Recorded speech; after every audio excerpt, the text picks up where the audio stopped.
Hi, John Toole here. Today we're going to talk about planting vines, and before we get into planting the vines, we're going to talk a little bit about how we actually set up the vineyard, how we measure out our rows and mark the field in preparation for planting. So what we have here, we have an existing vineyard already, and we're just going to measure off from those existing posts, and we're going to mark our rows every 10 feet. So you can see this is at 10 foot from that post, and there'll be another post at 10 foot from there. And what I've done then, in order to keep it easy for planting, is I've put a guideline, a guide string, 1 foot off of that 10 foot center. So this guide string then is at basically 11 feet from that post. So that when we go to plant, we can actually dig our holes 1 foot away from this string and then measure back and make sure that we've got our vines exactly center of the row. All right.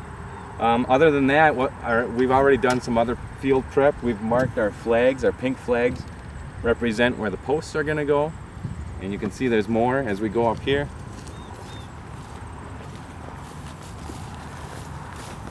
There's another one.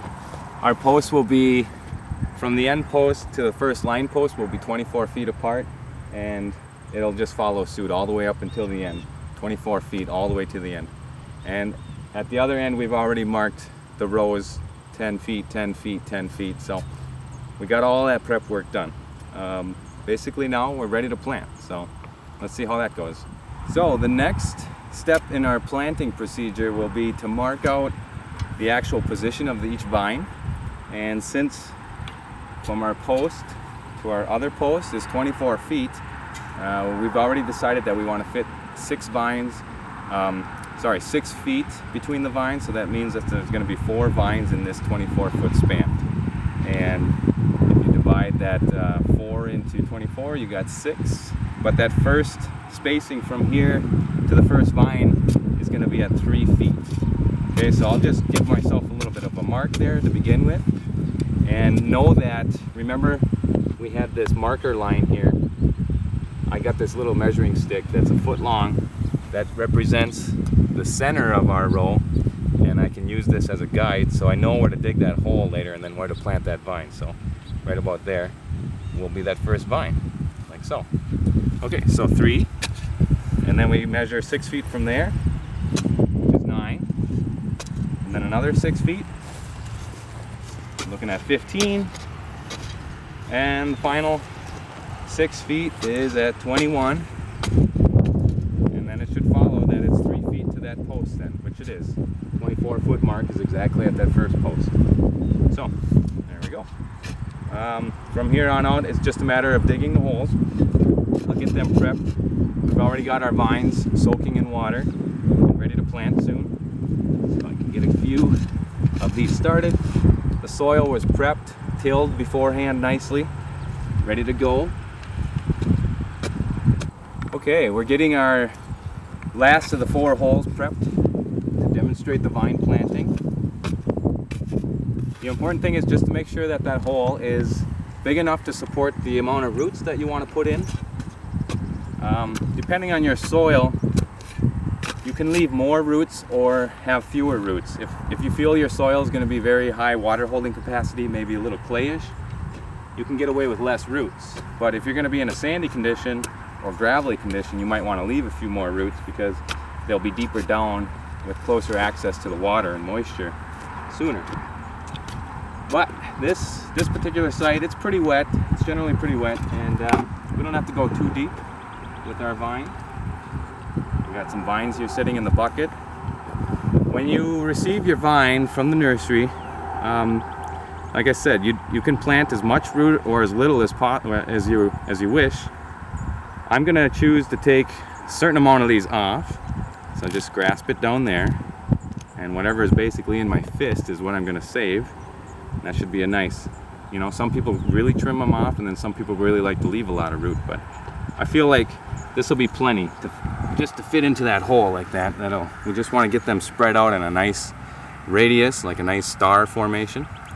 And another thing I want you to note is this is a hardwood cutting from the nursery.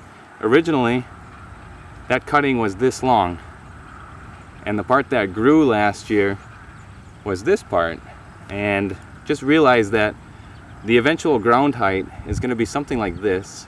We could go there, we could maybe put the ground height there, but it's basically right below this little knob here. And we don't have to leave this whole part of the vine either. We can clip that down to somewhere like so.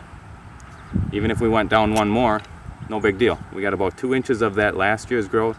We got the previous year's cutting right there. And this is a nice size vine. This is about a 12-inch vine then that we're putting into the ground. So roughly 6 to 8 inches will go in the ground, and then that 6 to 4 inches will stick out of the ground. All right. So here we go, ready to plant. Basically, you don't have to prep too much, but it's nice to leave just a little bit of a mound down there to set those roots on top so that the rest of the roots fall down into place.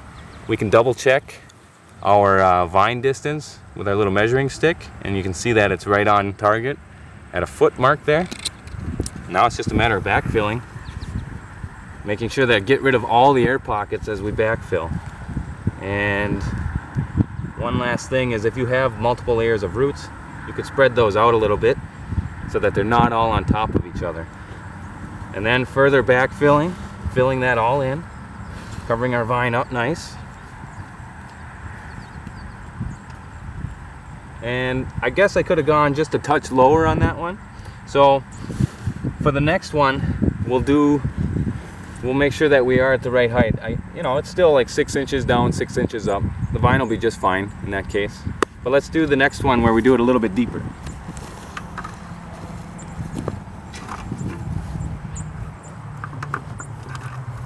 Here we got our young vine. Again, excess roots can be cut off.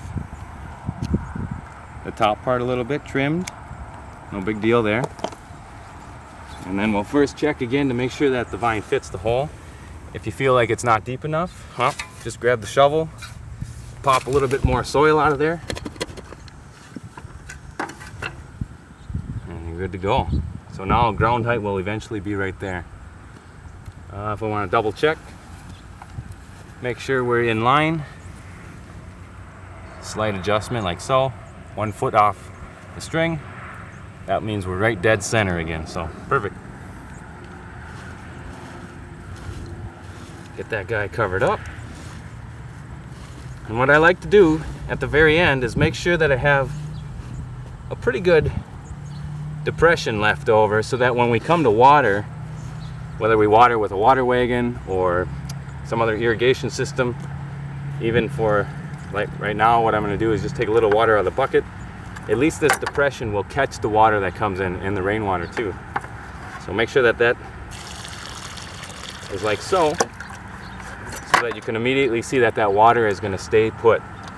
On the other hand, if we have the soil mounded up too much, some people's tendency is to water the vine, put the vine in like this. When you come to water it, it goes everywhere. So make sure you have just a little bit more of a depression so that as you water, it stays there nice. Okay? Nothing to it.